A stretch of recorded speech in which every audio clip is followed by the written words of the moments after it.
Welcome back to our Surviving Social Isolation podcast. My name is Stephanie. And my name is Haley.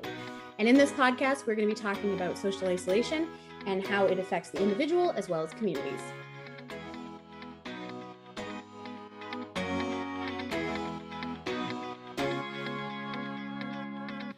Hey guys, welcome back to Surviving Social Isolation. This is episode 4. What are we talking about today, Steph? Well, today we're going to look at a lot of different things. The main component is really we're going to unravel what self-care really means. Right. Yeah. And I think, kind of in that breaking down of like the larger topic of self-care, I think, we obviously need to sort of look at, different ways that like our bodies kind of tell us, like our bodies and minds sort of tell us that we need to do self-care. So I think the one that like everybody sort of knows about is like burnout, like when you just are physically, mentally, and emotionally exhausted in a situation where like arguably you shouldn't be. I hear these certain words and my brain pops. And I'm like, oh, I want to say something about it. Yeah. And I think it's really interesting because like the internet during the pandemic especially has really had these like key like trigger words. And I feel like the two that I see the most are burnout and self-care. And usually burnout is paired with something else, like there's like ally burnout, there's pandemic burnout, there's screen burnout, there's it's sort of like connected to larger ideas. And then self-care is obviously this like kind of standalone indefined amorphous blob of a word. Yeah. I don't know about you, but I couldn't really find a ton of academic sources on burnout other than just, the basic like healthcare ones that were like, avoid this. This is bad for your brain. I feel like burnout is kind of a sneaky thing because you never really know. And then for the times that I've been burned out, I didn't know until I was out of it did I realize I was burned out. Right. So this year has been really tough. And I think the hard part about it was my burnout responses were very similar to what I thought self-care should be like. Right. And I was going through COVID, just like everyone else, and I wasn't seeing my usual relationships. I wasn't being involved in my everyday routines, and I felt so tired. And I just thought, because I'm sad, I should also just sleep, and maybe that'll make me feel better. But it turned out I was just sleeping through the entire day. Yeah, and I think that's really relatable in the sense that like, like I feel like a lot of signs and symptoms of burnout for a lot of people are just like, oh, I'm feeling tired or I'm feeling stressed and I can't quite put my finger on what it is. And it's, I think even just on a conscious level, you're sort of like, I know it's a lot of different things, but I feel like I should be able to pinpoint which one it is so that I can not do that and fix the problem, when really it's like all of them together is what's causing the burnout. No one gets burnt out from cleaning their house. But if you're trying to survive a global pandemic, trying to work 40 hours a week, trying to take care of your family, trying to take care of your pets, trying to do all this other stuff, and cleaning your house, like all of a sudden it's like, yeah, cleaning my house is burning me out, even though like it's not, because it's not in a vacuum. With the same idea of like burnout, and you think it's one specific event or one specific outlet where that's where the majority of your stress comes from. I felt the same when I thought about self-care strategies. I felt like if I just cut my hair, things will be back to normal. And I think, that idea of like the things I control, like the things within my realm of control, and being able to change them, start them, stop them, whatever. I think a lot of people sort of view that as self-care when really it's just sort of like changing something for the sake of changing something without actually addressing the issue or fixing the problem. As somebody like with so I have a learning disability, which means that I struggle with things like emotional regulation and just like some of the like basic fundamentals of like being a person who exists in the world. And so my burnout usually looks less like I'm tired and looks more like me lashing out. But I also kind of struggle with that like noticing it in the moment thing, you know, Mhm. because like I'll get to that place of being so mentally, physically, and emotionally exhausted. And then someone will say something, or someone will ask me to do something, or ask for a favor, and I will And that's just lash it. out, Yeah. or I'll cry, or I'll just like fall apart in some way. And then, you know, a few days later, when the crisis has been averted, that's when I'll go, I was going through a thing. I'm sorry. I was really stressed. My bad. I think kind of in that you get this really interesting like duality of like Mhm. acceptable burnout and recognizable burnout, and then kind of unacceptable burnout, where it's sort of like, no, like you're behaving like a petulant child. You're not allowed to behave that way, even though you are literally at your wits end Yeah. because of all of these things. That's very interesting because as you said that, there's definitely there's this realm of things that people like will accept. Because for me, um, one of my responses from being burned out is canceling plans. Like I can't get myself into this new space. And the first time that you do it, and the first couple of times, the people around me are really accepting. But anytime longer than maybe a week or 2 weeks or maybe 3 weeks, which Yeah. still burned out, people can't be as accepting. I also think it's really interesting because one of the like caveats or like exceptions in burnout I find in my experience is specific people. So like there are maybe 3 or 4 people in my life who kind of regardless of where I'm at mentally or Mhm. emotionally, they do not cost me energy. So I'll have some of my friends where I'm just like, no, I'm sorry. It's too expensive. I can't. It costs me too much. I'm not I coming. like that. Yeah. And then in the same breath, I'm like, but that person, they don't cost me. They Yeah, don't that's cost me anything. free. I'm going over there. It's just like a weird thing about burnout where it's sort of like you might be burnt out from your job, but you might not be burnt out from your family.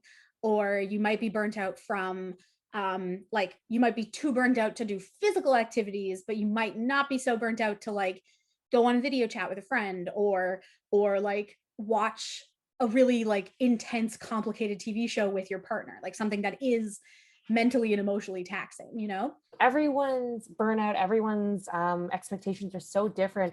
And especially it's been really hard, like you said, in the beginning of the pandemic, at the beginning of being everyone being social distanced, these key terms, burnout, boundaries, self-care, they're all thrown at us. And everyone's like, yeah, I get it. I get it. I understand. Burned out. But I don't think anyone really got it. A lot of these terms are these like weird amorphous blob concepts that are hard to define theoretically, but then Hmm. are even harder to define in practice because of what you said and the fact that like everyone's boundaries, everyone's burnout, everyone's self-care all look different.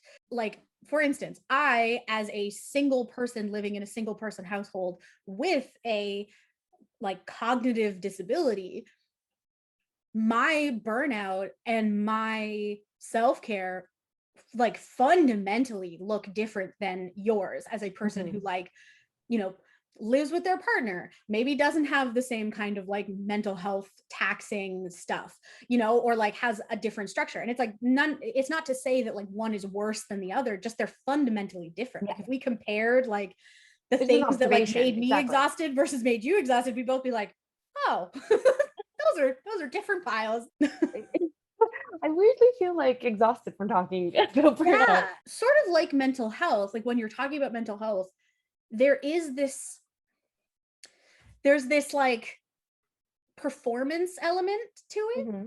Like I'm talking about this thing in a way that kind of communicates to you and anyone else Hmm. that I know what I'm talking about. I have some authority Yeah. in this I'm being topic. critical. I'm being critical. I'm being cognitive. I'm being conscious about the words that I'm using, the language that I'm using. However, I do not want to give off the illusion that I suffer from this. Candid moment. I am in a very bad burnout place right now.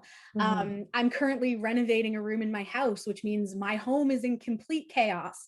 I've basically spent the majority of my time when I'm not working on this project, I'm watching like D&D and just like Yeah. doing something other than what I'm supposed to be doing. But I would argue that you and or anyone else I talk to right now would be experiencing some of that similar stress as me just because of the state of the world. And yet Mhm. when I'm talking about these things and I'm talking about my boundaries, my burnout, my self-care, I don't want to come off as like the weak link who's actually suffering from burnout, who's actually struggling with these Yeah. issues, even though like objectively, yeah, I am. This is real life. It's Like, so weird because it's like I think we all know everyone is kind of in a burnout stage right now. absolutely. And I think it probably is better if we're all really candid. Like for me, I went to my parents because I'm also a little bit in a burnout stage and I don't want to clean my apartment. So I left it. The beginning of like, we're all in this together, but we're Mhm. all crumbling. And Yeah. I wish we concentrated a lot if like we're all in this really confusing time and it feels icky. And I honestly think based on what's like floating around the internet, most people don't know. Like most people don't have a good solid definition of any of this. And they're kind of just going off what feels right or wrong to them. This intuitiveness of like what feels good has also brought the really difficult implication of like, when does self-care not become self-care anymore? Right. When does it shift? One of my friends is a gynecologist. I was kind of talking to her jokingly about self-care. I was like, oh yeah, I just take a bath bomb every day. I Mhm. just take a bath with this like sparkly, glittery, pink foaming Yeah, thing feel fun. as often as I can. And she just went, yeah, you shouldn't do that. And I was like, why? I was like, why? It's a bath. Shut up. Yeah, I'm And she was cleaning like, well, myself. yeah, she was like, well, because bath bombs can give you a yeast infection. And so like there's definitely, obviously everything in moderation, but like Mhm. you know, it, if you're in kind of a prolonged case of burnout and the only thing that really gives you comfort or relief is this thing, it's like when does it go from being helpful to being harmful? Okay, for you, has do you have any experience with this where you use something, whether or a behavior, there was a response that was self-care? At what point did you recognize that, whoa, this is not working anymore? I'm a napper. Like I Mhm. take naps. I kind of sleep as my main form of self-care. But then during the pandemic, there was nothing preventing me from just sleeping all of the time. I basically got to this point where I was on a completely like inverted time schedule where I was asleep when the sun was up and I was awake when the sun was down. I did not Mhm. see the sun for a really long time just because my sleep schedule, this thing that was supposed to be self-care, had morphed into this like really bad sleep pattern. It just like was this like very weird place where I was sort of like naps are supposed to be helpful. And then I kind of got onto the back end of it and I was like, I need to actively stop. Like I need to actively put an end to this and really make a choice to only sleep at certain hours so that I can get back into a regular like Ontario time zone. Yeah. What about you? Is there anything that you were sort of just like, oh no? Um, so I have always loved cooking, and I love to do that. And with cooking, you usually eat your creations. And so during the pandemic, I was so excited because I'm like, oh, I have all this time to cook. Right. But I just started cooking and eating way too much. But it's obviously fun. Like Yeah, I'm creating these dishes that I want to, and I love doing it, and I think that absolutely. they're so pretty. But then I'm eating it, and then I'm making one right after. Yeah, I was making bread like twice a day. It was crazy, but I couldn't stop, and I'm still. I'm in a cooking program. I think I'm at like the peak of my, the peak of my You don't have the addiction. excuse of this is for a grade. Exactly. But yeah, but it's like, there's all those kind of jokes where it sort of is like, oh, it's, if you make a batch of brownies, then you eat a batch of brownies. Don't feel bad. Like it's fine. It's you've earned it, like all this stuff. But again, it's like because of that kind of public perception, you're sort of like, okay, well, when does it switch from like this good thing, this like treat yourself moment, Yeah. to I've eaten 80 patches of brownies over the last 2 weeks because I make Yeah. multiple a day. Like I'm full of sugar. Yeah. Yeah, I'm just full of sugar and cocoa powder and like butter. I think like kind of jumping off of that, it's like these are, for lack of a better word, like self-care can be an entry point into addictive behavior. And there's sort of this like public acceptance of it that isn't necessary, that doesn't exist for things like drugs or alcohol or whatever. Like for instance, if somebody's self-care is to drink a bottle of whiskey every night, most people will go, that's not self-care, that's an alcohol That's addiction, destructive. Yeah. that's that's bad for your body, don't do that, you know. And then all the conversations about addiction come in. But if your self-care is making 40 brownies in a week and eating them in an hour, you know, everyone around is like, oh, that's fine, Yeah. you They're made like, them, they're delicious, it's a treat yourself. Like brownies aren't good for you, brownies aren't healthy, brownies are, they're a treat, they're full of sugar, they're full of, you know, mhm. good fats, good cholesterol, bad cholesterol, what have you. But like they're not, they're not benefiting you in any way other than Yeah. they just make you feel good. And the So same thing as the alcohol. It's exactly, the exact same thing. and yeah, and so it's like what is the line, and how do we as individuals but also as like a community recognize when something is self-care and when something is harmful, and more specifically when those things don't matter. Thanks for joining us on part 1 of episode 4. We have tons more to talk about, but I think right now we're going to just take a break. Join us for part 2. Thanks. My name is Stephanie. And I'm Haley, and this has been Surviving Social Isolation.